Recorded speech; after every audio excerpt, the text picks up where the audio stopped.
hay que hacer otra actividad ahora. Hermanos, aquí vamos a quitar un poquito esto porque nos incomoda un poco. Hermanos, es una bendición muy grande que Dios me ha puesto en gracia. La congregación de este lugar, hace muchos años conocimos la familia de la hermana Anatulia, y gracias al Señor por ese medio estuvimos varios tiempo acá, en otros lugares también, y hoy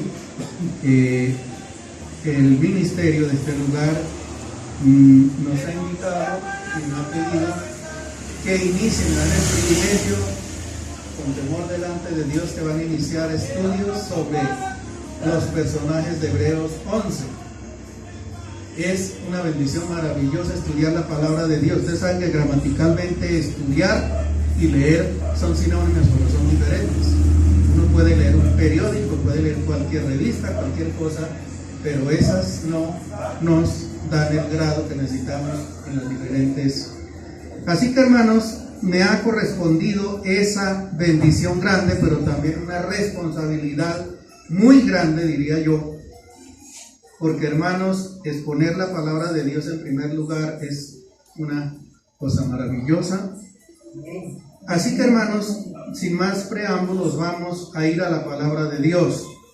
Pero yo quiero que leamos primero dos pasajes, se puede decir paralelos, antes de entrar en el versículo 2, y luego diremos por qué. En primer lugar, vamos a leer la palabra de Dios. Les invito a abrir la Biblia en el Salmo 90.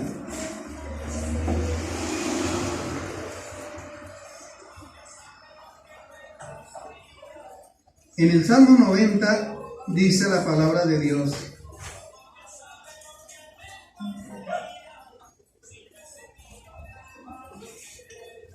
dice: Señor, leemos en el nombre del Padre, del Hijo y del Espíritu Santo. Dice la palabra del Señor: Señor, tú nos has sido refugio de generación en generación. Antes que naciesen los montes y formases la tierra y el mundo, desde la eternidad, dice la Biblia aquí de las Américas, desde la eternidad y hasta la eternidad, tú eres Dios. Y luego vayamos a la primera carta de Pedro, el capítulo 1,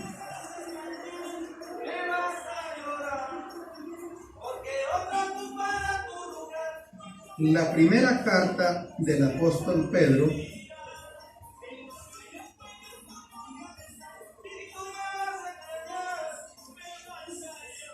capítulo 1,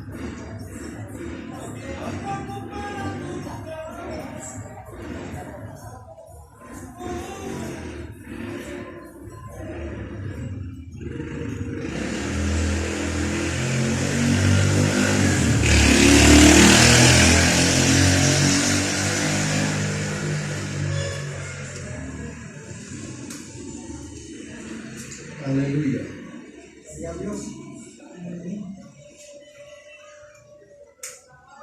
Bueno, dice la palabra del Señor. En Pedro dice de la siguiente manera: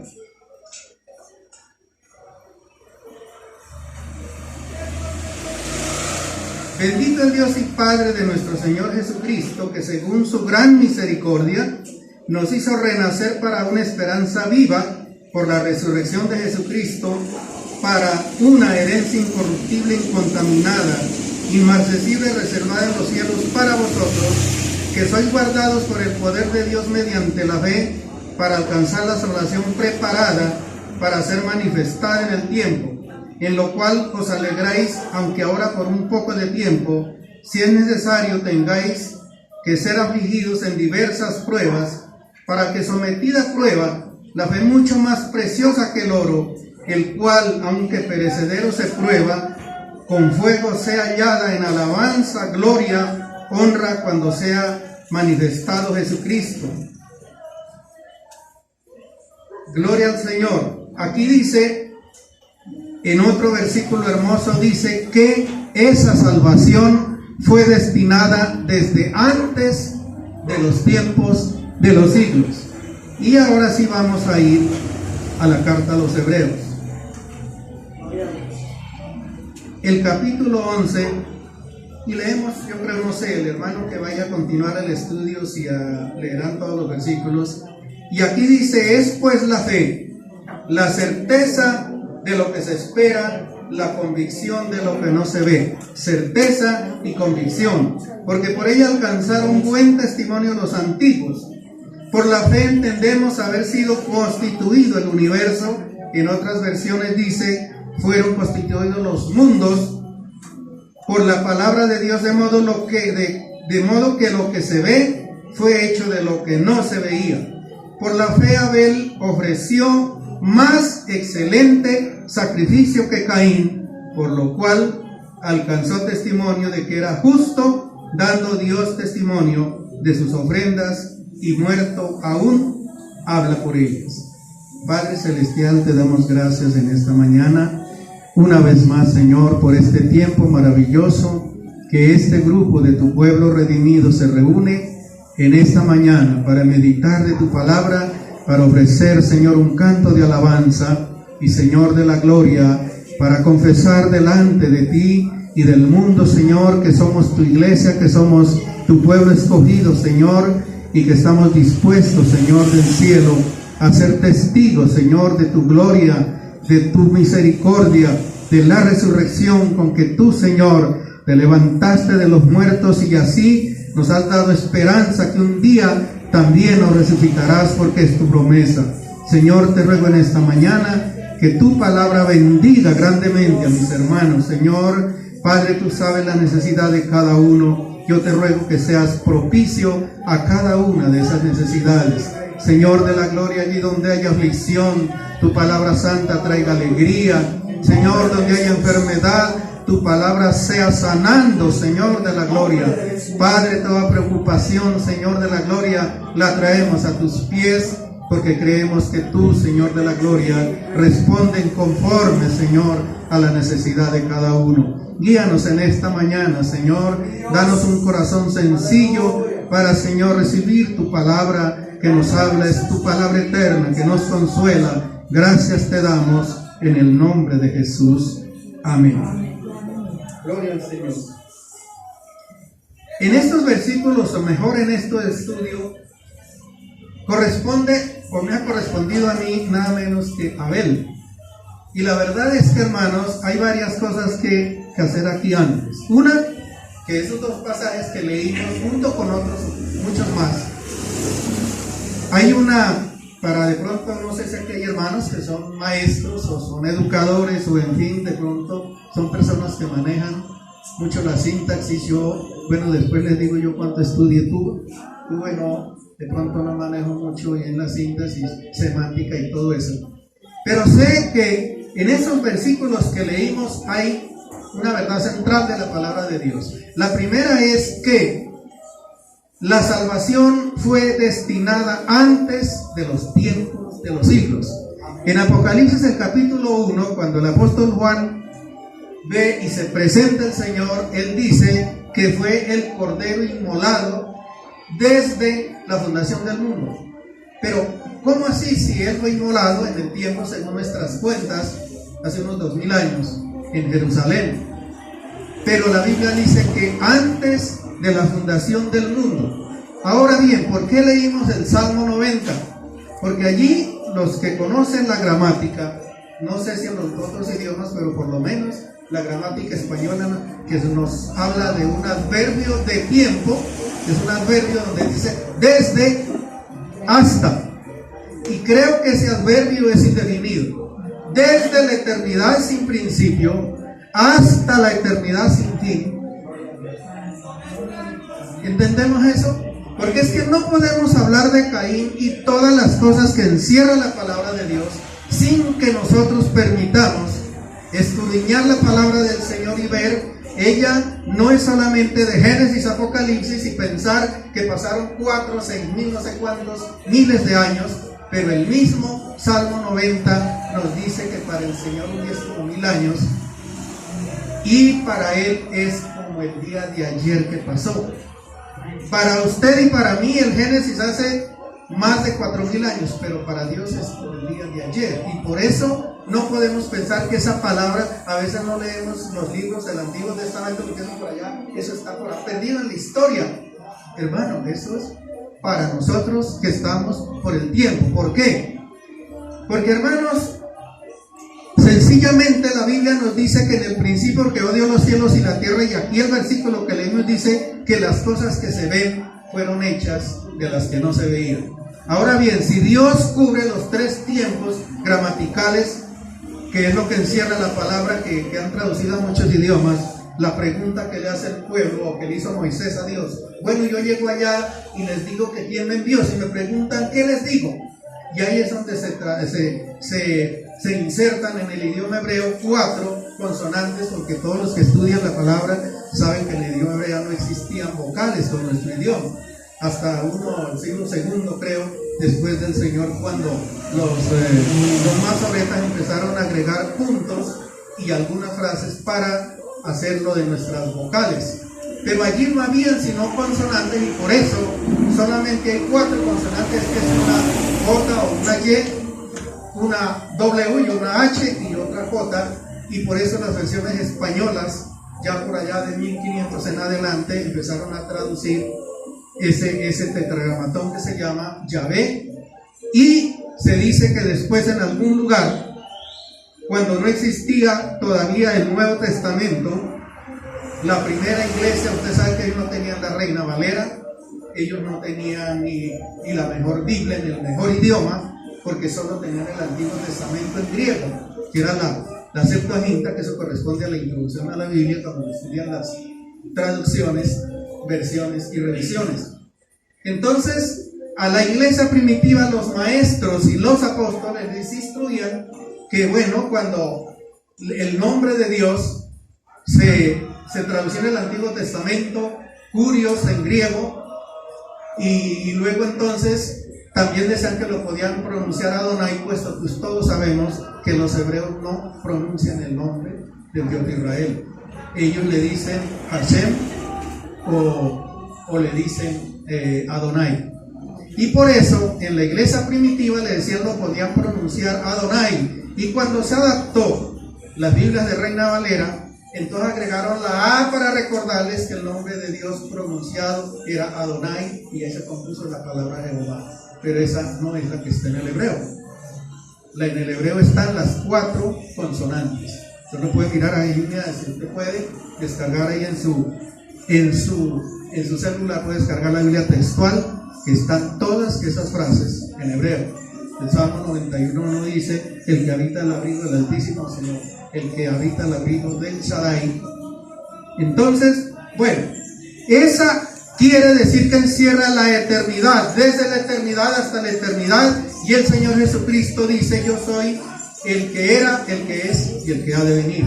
Sabemos el versículo: Jesucristo es el mismo de ayer, de hoy y por los siglos.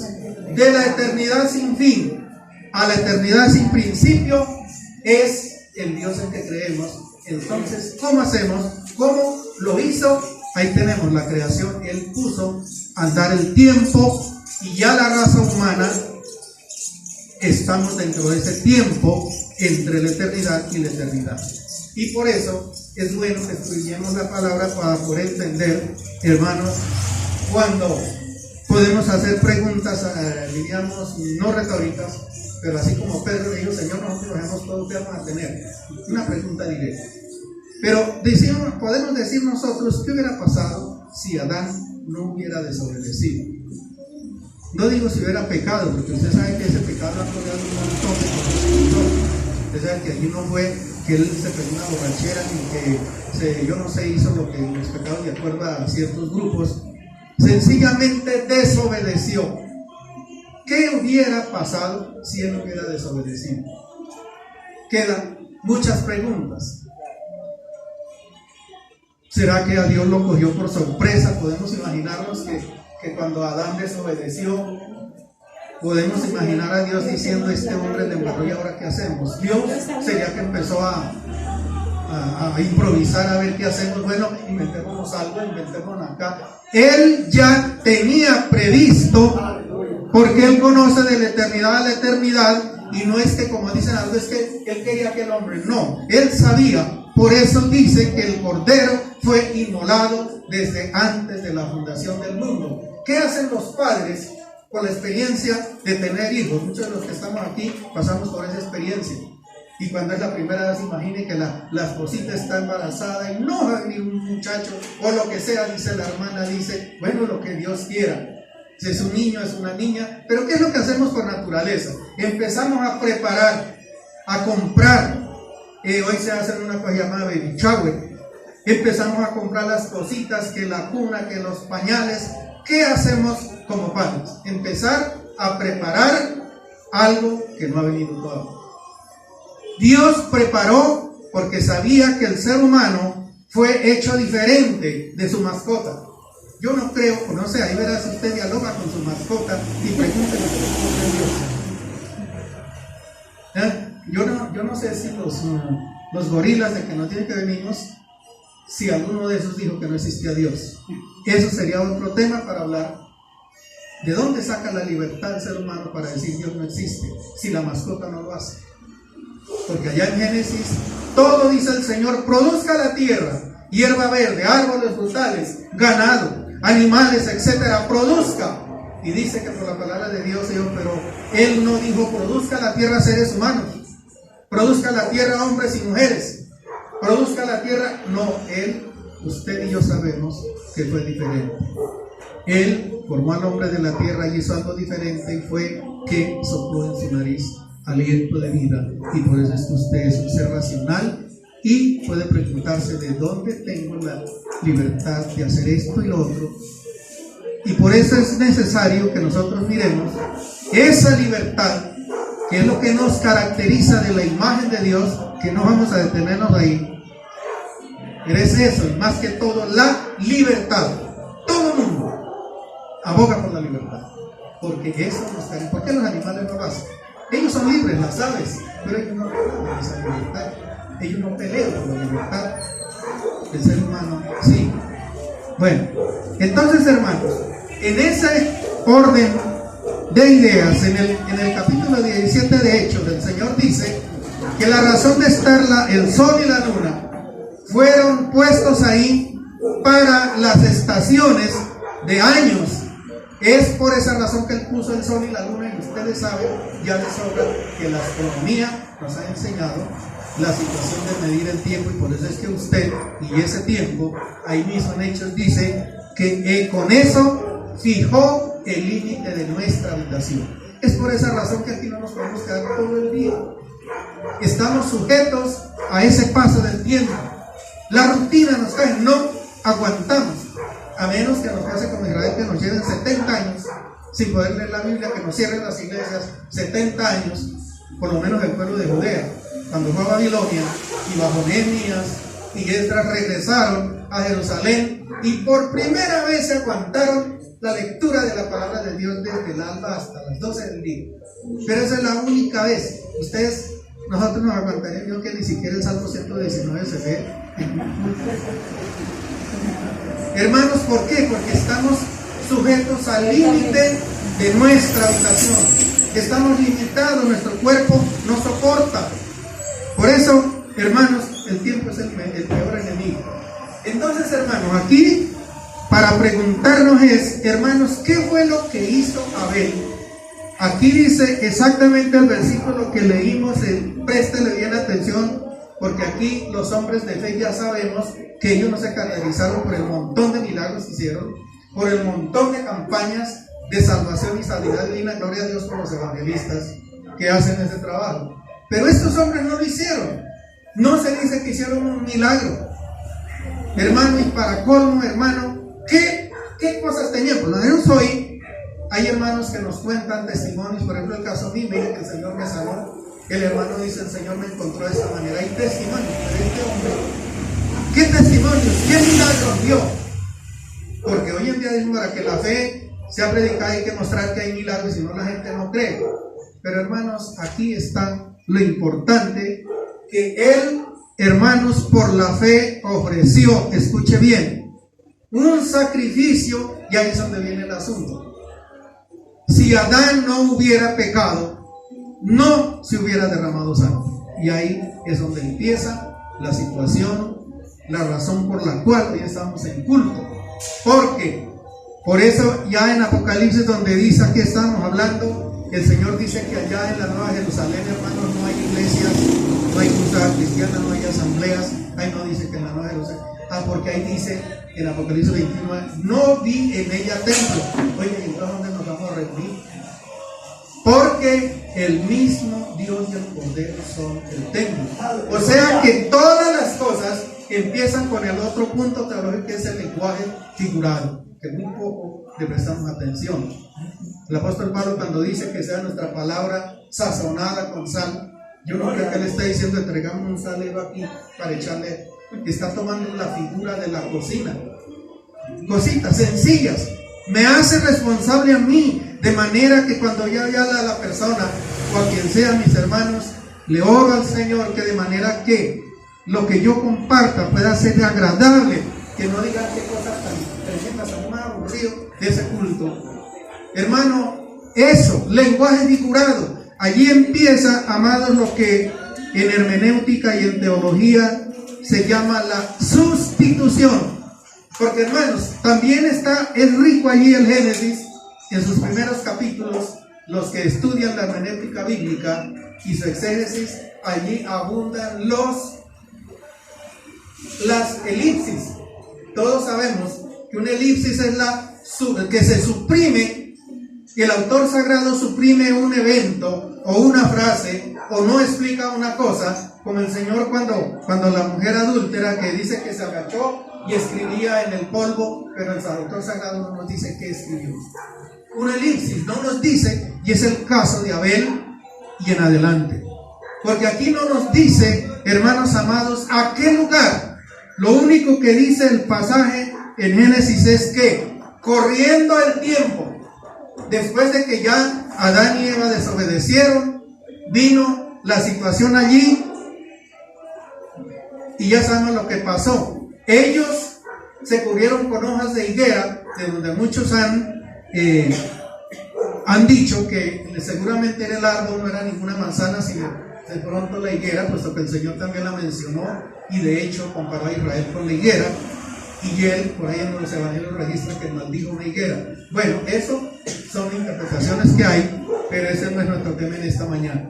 Pero entonces, él los llama y por eso viene la santa convocación que más adelante se hace en el pueblo de Israel, con las trompetas y todo. Dios venía a reunirse con sus criaturas. Allí, hermanos, la elipsis también es que dice que Adán tuvo hijos e hijas, pero no nos menciona sino dos nomás, Caín y Abel. Tampoco nos dice cuánto tiempo pasó desde la desobediencia hasta Caín. No sabemos tampoco. También podemos, hermanos, pensar por qué hasta después de desobedecer se dieron cuenta que estaban desnudos. Eso es más sencillo, porque por eso los israelitas se vestían túnicas. Porque allí, si usted quiere verlo, puede leer el Evangelio de Mateo en el capítulo 22, donde dice que los que sean dignos de la resurrección serán como los ángeles de Dios. ¿Cómo se vestían los ángeles por ahí? Vestiduras largas, vestiduras de luz. Y cuando nos vayamos sin este cuerpo, ¿qué vestiduras tendremos, hermanos? Bueno, aquí es donde viene el asunto, porque cuando ellos desobedecen, el Señor dice que viene a reunirse con ellos, como era costumbre, dice. Porque a Adán se le dio el mandato: el día que coma de ese árbol, ese día morirá. Y hermano, usted ve, y es un hecho, y contrario a lo que enseña la filosofía platónica, que dice que fue que murió espiritualmente, eso enseña la filosofía platónica, que es la forma de alegorizar las Sagradas Escrituras. Y decir que él murió espiritualmente, eso no es verdad. Porque lo que sucedió fue otra cosa, que es la que no se habla. ¿Por qué se guarda silencio de la sustitución allí? Usted sabe muy bien que cuando ellos se cubrieron, el Señor vino y le dio la sentencia. Primero le dio la sentencia a Adán, luego a Eva y luego a la serpiente, y ya es lo que se dice que es la promesa. También es cierto si Abel la escuchó allí, y seguramente él vio, yo creo, porque no nos dice la Biblia en qué momento el Señor sacrificó los animales para cubrirlos con pieles y cuántos fueron. No sabemos, eso no lo dice la palabra de Dios, pero yo no creo que tan altos o de baja estatura haya sido Adán y Eva, si con la piel de un cordero haya sido suficiente. Porque allí seguramente no se puede saber ni podemos afirmar que fue que el Señor hizo aparecer esas pieles. Allí se derramó por primera vez la sangre de un inocente en lugar del hombre pecador. Y tampoco nos dice si, lo más seguro es que Adán y Eva estaban ahí, y seguramente Caín y Abel estaban ahí. Y allí, porque la pregunta que surge es: ¿de dónde aprendió Abel a hacer eso? ¿Quién le enseñó? Y si seguimos a través de la Biblia hasta llegar a nuestros días, ¿de quién fue la idea de un culto, de reunión? Para ser sencillos, para reunirnos con Dios. Cuando nosotros nos convertimos a Cristo ya habían iglesias establecidas, ya hay cultos. Por allá hasta pasar la reforma, ese es el punto que conocemos hoy, se nos estableció después de la reforma. Porque la pregunta es: ¿cómo era el culto antes de la reforma? ¿Cómo era el culto antes de que el Señor viniera? ¿Cómo era el culto antes del tabernáculo? ¿Cómo era que la gente se reunía y invocaba a Dios? Porque allí en el Génesis 4 nos dice que cuando Dios le dio un hijo para reemplazar a Abel, llamó Set, y dice que entonces los hombres empezaron a invocar el nombre de Dios. ¿De qué manera hablarían? Tampoco nos dice, pero lo más seguro es, tampoco nos dice que Enoc caminó con Dios 300 años. Yo no llevo ni el 10%, tal vez si llevo un poco más del 10%. ¿De dónde sacó Job la idea de edificar altar y sacrificar todas las mañanas 7 altares por cada uno de sus hijos?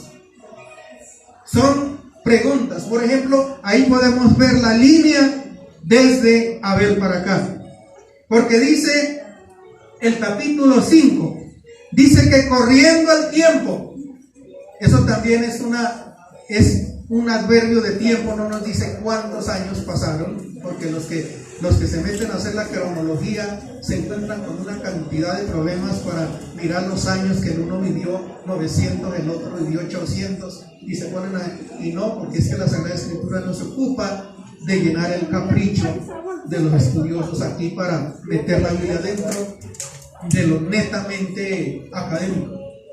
Sencillamente nos dice que corriendo el tiempo, dice que Caín fue labrador de la tierra y trajo una ofrenda de lo mejor, pero Caín trajo de lo mejor de las ovejas del rebaño. Y la pregunta es: ¿a dónde lo trajo? No, allí no nos dice. Lo cierto es que allí él también queda. La elipsis es cómo y de quién lo aprendió, quién le dijo, o bien o él le dijo, pero también la palabra del Señor guarda silencio, que Noé no sabemos si ofreció sacrificio, no lo sabemos. La palabra de Dios guarda silencio, porque tan pronto dice es que la descendencia de Adán vivió tantos años y murió, y ya no vuelve más de él, excepto un profeta que dice que cual Adán traspasaron el pacto, y no lo menciona más. A Eva no se le vuelve a mencionar hasta desde cuando se dice que pondría enemistad entre la simiente de ella y su simiente, y ahí es donde podemos pensar que ahí es donde corresponde la fe de Abel, porque sin lugar a dudas lo que podemos pensar es que él vio, o ellos vieron, porque yo no creo que Dios vaya a sacrificar al animalito por allá lejos y les dice: mire, yo vine y sacrifiqué este animal. Lo más seguro es que lo hizo delante de Dios, porque ya la comunión que venía se había roto, y luego la condición para volverse a él era diferente. Tenía que ser a través de un sacrificio con derramamiento de sangre. Y esa situación de la sangre, usted verá que recorre desde entonces toda la palabra de Dios hasta donde aparece en Apocalipsis el Cordero como inmolado. Y allá en la eternidad parece, porque allá tanto a la gente de aquí en adelante, incluida la del milenio y muchas otras, seguramente ellos no van a conocer lo que usted y yo conocemos. A la gente de Israel no sabían, hermanos, cuando venía el Señor debía ser muy tremendo, y por eso los hombres de fe. La gente que van ahorita al milenio tampoco van a saber, inclusive nosotros, hermanos, nosotros no estuvimos en Jerusalén. Los que han podido ir por allá a visitar el Calvario, los lugares que dice la Biblia. Entonces, hermanos, es ahí donde tenemos que mirar el ejemplo de ese hombre. Ese hombre, mire, se hacen dramas, se hacen poemas, se hacen películas de José, se hacen películas de David, se hacen películas de todos los personajes de la Biblia, pero ¿por qué no de Abel? Porque allí es donde, hermanos queridos, por eso él dice que es la fe, la certeza de lo que se espera y la convicción de lo que no se ve. Por eso dice, si dice que es la convicción de lo que no se ve, no sabemos cuánto tiempo pasó desde que dio, que fue sacrificado el cordero, hasta cuando él trajo su ofrenda. La mayoría de estudiantes de la Biblia, algunos historiadores dicen que el lugar donde se iba a ofrecer los sacrificios después era donde estaban los querubines que guardaban la entrada al paraíso, que guardaban que el hombre no alcanzara la mano y tomara del árbol de la vida y viviera para siempre, según dice el Génesis. Porque por eso es la pregunta: ¿qué hubiera pasado si Adán no hubiera desobedecido? En Apocalipsis aparece el árbol de la vida y dice que sus hojas eran para la sanidad de las naciones. O sea, aunque son elipsis, aunque el Señor suprime eso, pero por eso, repito, la Biblia no está escrita para las mascotas, sino para seres racionales, y los que interpretan la palabra de Dios dicen que ese elipsis es con el fin de que el cristiano y el seguidor del Señor sepa interpretar, y lo más seguro es que el Señor allí, hermanos, instituyó la sustitución. Alguien murió, porque imaginémonos a Adán. Si Dios le dijo que el día que desobedeciera, él moría. Si lo traemos en nuestra lengua, es como una amenaza: el día que usted haga eso, yo lo mato. Claro que algunos lo dicen en una forma burlesca: yo lo mato. ¿Se imaginan ustedes cuando escuchó a Adán venir al Señor y ya la situación cambió? Ya no había esa actitud de reunirse con su Señor, con su Dios, en esa armonía tan hermosa, se perdió. Entonces ya por eso viene el temor, y eso lo agregan una cantidad de cosas, pero lo cierto es que yo me imagino el temor que tuvo ese hombre. Yo me imagino que es así como en las películas, cuando le van a disparar a alguien, que la persona le pone esperando el disparo para caer muerto. Yo me imagino que Adán quedaría aquí, yo no sé, aquí hasta aquí llegué. Yo me imagino esperando cuando la sorpresa es que es derramada la sangre de alguien que no hizo nada, y él lo dejó seguir viviendo. Lo perdonó, pero las consecuencias quedaron. Lo echó del paraíso y tuvo que enfrentar la muerte, y ahí nos trajo a nosotros, porque dice que en Adán todos pecamos, y en Adán, pero también dice que en Cristo todos seremos vivificados. En Adán todos mueren, y este cuerpo tiene que morir. Pero sigamos con Abel. Hermanos, es ahí donde viene esa línea tan tremenda, porque volvemos y decimos: ¿por qué mató Caín a Abel? Todo porque el muchacho o el hombre, porque no nos dice de qué edad, él trajo, y sencillamente él hizo lo que Dios dijo que hiciera. Pues sencillamente él creyó que solo derramando la sangre podía volverse otra vez al Señor y volver a invocar su nombre, porque ya no era como antes, ya Dios no llegaba, no se podía ir a él así, en esa comunión, y podríamos seguir, porque ya la cruz quitó todo eso, hermanos, pero se sobresalta la persona de Abel. Porque es que ese hombre, ahí no fue que mató, Caín no lo mató porque le hizo un robo, no le quitó a la mujer, no le robó un banco, no le quitó nada. ¿Cuál fue el delito de Abel? Haber hecho lo que Dios mandó, haber creído que solo por un derramamiento de sangre habría perdón.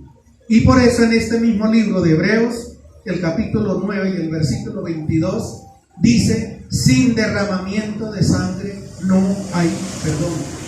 En el libro de Levítico, ya hablando de, ya cuando Dios trae de forma a Abraham y todo eso, y ustedes verán que Abraham, cuando va, que después me imagino el maestro que enseña aquí esos personajes, cuando él, Dios lo llama y le dice que se fue a una tierra que le mostraré, y dijo que salió sin saber a dónde iba.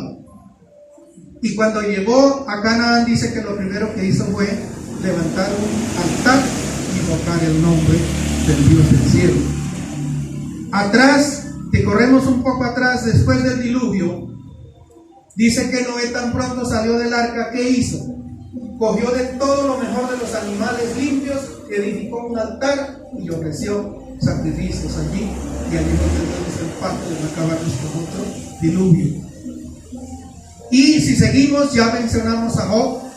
Pero luego entonces tenemos también, hermanos, que, porque el tiempo no nos lo permite analizarlo todo, pero tenemos que mirar que esas dos personas están ahí, ya dijimos, que tuvo hijos e hijas, pero no nos dice en qué tiempo, ni cómo se llamaron, ni cuántos, pero solo nos dejó esas dos personas para que miramos a ver con cuál de ellos nos identificamos.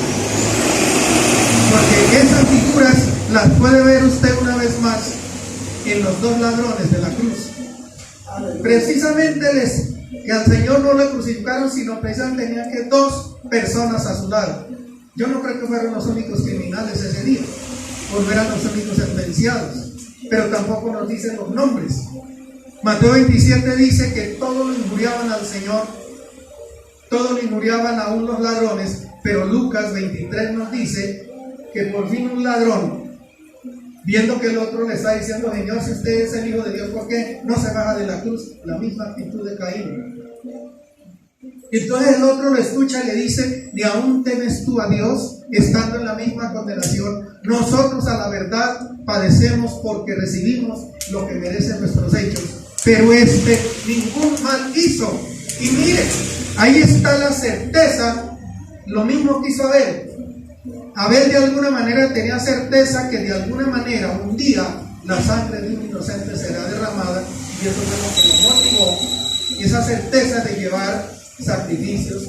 O sea que miren los dos altares, los intérpretes de la palabra de Dios ahí nos dicen claramente que en la actitud de Caín está lo que es la religión muerta, a pesar de que sabemos lo que tenemos que hacer, pero lo hacemos a nuestra manera y no lo que Dios mandó. Y por eso el trago. Claro, algo en mi tierra, hermanos, se celebra cada año la fiesta de San Isidro, donde se recoge todo lo mejor de la cosecha y se le dedica a ese ídolo. Me imagino, o imagínese usted a Caín traer todo lo mejor del campo. Eso era, me imagino, una ofrenda suntuosa. Pero se imagina el altar donde Abel sacrificó de lo mejor de sus ovejas, el reguero de sangre que era lo que había allí. Y no es, diríamos, porque él vio la sangre si en Egipto, cuando Dios ve la sangre y de ahí para acá, la sangre empieza a jugar un papel preponderante para que el ser humano se acerque a Dios. Y por eso es que los que siguieron el camino de Caín vinieron, si ven, los descendientes de él, ya vinieron asesinatos de todo, porque dice que mató a alguien por allá por venganza.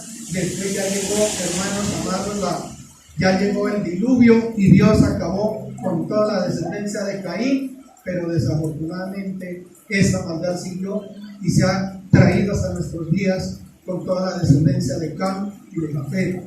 Después de Abel, dice que fue reemplazado por Set, y de ahí vienen toda la descendencia hasta llegar a Taré, luego llegar a Noé, y así hacia acá sigue todo hasta llegar al pueblo de Israel, hasta Abraham. Y hermanos, así tocando un pico nomás, en Hechos de los Apóstoles y también en Osea, en Amós 5, Dios le reclama al pueblo de Israel muchos años después. Le dice, ¿acaso me ofrecieron ustedes sacrificios en el desierto, casa de Israel? Les hace esa pregunta. Hermanos, dice, inclusive no le registra el Antiguo Testamento, solo hasta ahí ese profeta dice que antes trajeron el tabernáculo de Moloch, la estrella del dios Renfán y otro dios por ahí. O sea, esa gente venía, pero es que también de Egipto, también dice la Biblia en Números, que se mezcló un poco de gente extranjera. Alguna Biblia lo traduce un populacho, gente. Lo que dicen los historiadores es que llegó alguien allá diciendo que había una cantidad de una posibilidad de tener tierra en determinado lugar que era muy bueno, y muchos egipcios, como pasa en la nación, de la gente descontenta, dijeron vámonos con esta gente a ver qué encontramos por allá. Y cuando se dieron cuenta que no era como ellos pensaron, empezaron a quejarse y a sembrarle esa cosa al pueblo, y fueron los que clamaron que se volvieran para Egipto, y usted sabe todo el resto de la historia. Como el tiempo pasa tan rápido, hermanos, entonces hagamos un pequeño resumen. ¿Con quién nos identificamos? Nosotros podemos creer que para venir al Señor, hermanos, miren, nosotros cantamos muy bueno, los hermanos cantan, hay cantantes muy buenos, hermanos, ustedes son la maravilla, las obras que se hacen en la iglesia, pero hermano, hay una verdad, y es que nada, escuche bien, hermanos, nada puede reemplazar la sangre del Señor. Para venir delante de Él, hermanos, si yo puedo levantarme a orar, es gracias a que la sangre del Señor fue derramada. Pero también allí, en este mismo libro, en Hebreos 9, dice que si la sangre de los toros, de los machos cabríos, de las terneras podían purificar a los inmundos, note la frase, ¿cuánto más la sangre del Señor? Porque si Él no hubiera venido, hermanos, ¿qué haríamos nosotros para reconciliarnos con Él?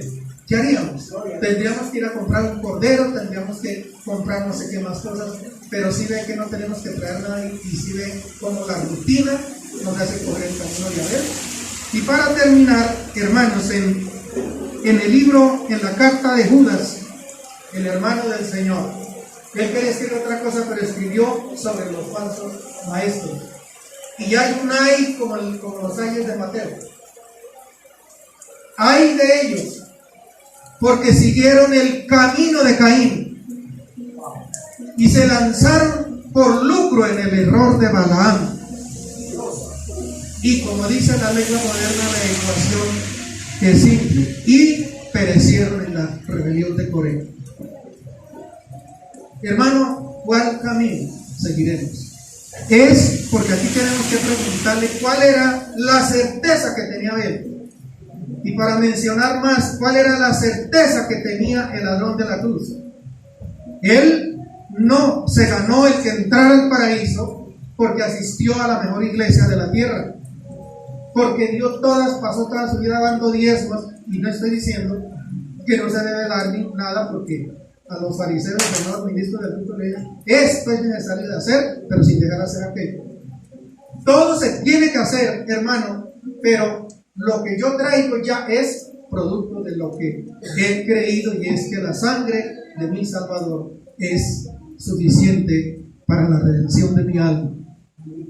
Todo lo que yo traigo es ya el resultado. Pero la certeza que tenía ese hombre, ¿cuál era? Porque él se atrevió a decir, Señor, acuérdate de mí cuando vengas en tu reino. En primer lugar, él creyó y estuvo seguro, tenía certeza que él, que estaba muriendo cerca de él, era el que los profetas habían hablado. El Mesías, el inocente, que tenía que ir a morir, pero también era el rey que había prometido la descendencia de David. Y él tuvo esa certeza, y de esa certeza surgieron esas palabras, Señor, acuérdate de mí cuando vengas en tu reino.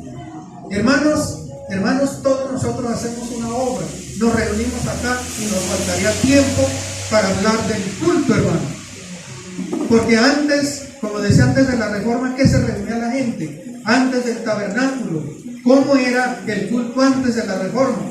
Ahí usted puede mirar, hermano, lo más tremendo es que después de la Pascua ya no se guardaba el sábado, porque usted sabe muy bien que después el Señor resucitó el primer día de la semana, y ya ahí verificado tenemos el estudio que los discípulos se reunían el primer día de la semana, ya no para celebrar la Pascua según Israel, porque el Señor ya había resucitado, como dice Pablo en uno de sus capítulos, dice, nuestra Pascua ya fue sacrificada. En todos los apóstoles, ellos se reunían todos los primeros días de la semana. ¿Para qué? Para conmemorar la resurrección del Señor, y por eso viene el mandato. Lo hacían partiendo el pan con sencillez por todas las casas. Entonces, hermanos, es para que revisemos nosotros y nos preguntemos, así como en el tabernáculo, quiénes y a qué iban allá. ¿Quiénes y a qué iban? Los primeros capítulos de Levítico dicen claramente, si el pueblo, si un sacerdote o un hombre peca contra Dios, ahí dice lo que tiene que llevar, dice lo llevará al sacerdote, el sacerdote lo ofrecerá sobre el altar, se hará expiación por él y será perdonado. Usted y yo, hermano, al igual que el pueblo de Israel, no estamos exentos que, como les pasó en el desierto, desobedecen y le mandó serpientes que los murieran. Y dice que murieron mucha gente. Hermano, ¿y allí qué había? No había antídoto para el veneno. ¿O sí? Allí no habían clínicas, no habían vacunas, no estaba el COVID, no había la Janssen ni nada de eso. ¿Qué tenía que hacer el que era picado por la serpiente? ¡Aleluya! Tenía que levantar su mirada y mirar solamente. Ahí no tenía ni siquiera que ir, todavía no se prestaba un sacrificio, solo mirar. Y luego el apóstol Juan, en el capítulo 3, que dice: como Moisés levantó la serpiente en el desierto, así el Hijo del Hombre será levantado para que todo el que en él cree no se pierda. Hermano, por más que sea, nadie estamos exentos de ser mordidos por la serpiente del pecado. Pero nosotros no tenemos otra alternativa. ¿A dónde miramos? ¿Miramos el pecado del hermano o miramos a la cruz donde la sangre de nuestro Salvador fue derramada? Y por eso es que podemos ir cada día en oración y darle gracias. Y si venimos a un lugar como este, no es, hermano, para que Él nos perdone y nos salve, es porque Él ya derramó su sangre. ¡Aleluya! Y por eso usted y yo, pero ahí es donde tenemos, hermanos, acuérdense que la sangre, hermano, nosotros no la hemos visto, pero tenemos certeza de que fue derramada, ¿o no? Pero la convicción de lo que no vemos, todo lo que vendrá, porque eso nos llevaría todo otro tiempo. ¿Qué le espera a usted como seguidor del Señor? ¿Qué es lo que nos espera en el futuro? Él dice que van a ir a reinar 1000 años en Jerusalén. Así la humanidad no lo crea, los teólogos hablen una cosa u otra, aquí en la tierra se cumplirá exactamente lo que está escrito en su bendita palabra. Amén. Él vendrá, pero ¿qué tanta certeza tenemos? El libro de Daniel en el capítulo 7 repite 3 veces, oiga bien, hermano, que después que reinen 4 bestias aquí en la tierra, esas bestias que nos están gobernando y gobernarán, incluyendo el último, que es el anticristo. ¿Sabe qué dice ese santo libro? En Daniel 7 le recomiendo leer. Después recibirán el reino los santos del Altísimo. ¿Quiénes lo recibirán? La descendencia de Caín. La descendencia de Caín, ¿se acuerda? Perecieron en la rebelión de Coré. ¿Usted puede creer eso? Ahí está. Pregúntese, hermano, ¿cuál es la certeza que usted tiene? La certeza que tuvo Abel de cosas que él no había visto. Él no vio cuando vino el tabernáculo. Él no vio cuando se derramaron, cuando se sacrificaron. No sé si él vio más corderos y animales sacrificados. La verdad, la Biblia no lo dice. Pero él creyó que un día el derramamiento de sangre sería para poder congregarse con Dios. Así que, hermano, no podemos confiar en lo buenos que somos, sino solamente en una sola cosa, y ojalá la grabe de memoria, hermano: que sin derramamiento de sangre no hay perdón. Amén. Padre, te damos gracias. Aleluya. Por el tiempo que ha pasado, Señor de la gloria. El tiempo ha corrido, Señor, y hemos podido mencionar algo, Señor, de lo que tu palabra nos dice, de este varón, Señor, donde allí por primera vez se derramó sangre por el pecado, por la desobediencia del ser humano. Sí, Señor, para hoy saber que en el tiempo vino nuestro Salvador, el Cordero de Dios que quita el pecado del mundo, y se entregó a sí mismo para ser sacrificado como ofrenda agradable delante de ti, en lugar de nuestro pecado. Señor, Él fue castigado en mi lugar, porque Él herido fue por nuestras rebeliones, molido por nuestros pecados. El castigo por la paz que hoy tenemos, Él recibió ese castigo para que yo pudiera tener paz, Señor. Permítenos cada día, Señor, darte gracias, porque nadie, Señor de la gloria, tu santa palabra dice que no hay hombre en la tierra que haga bien y nunca peque, Señor.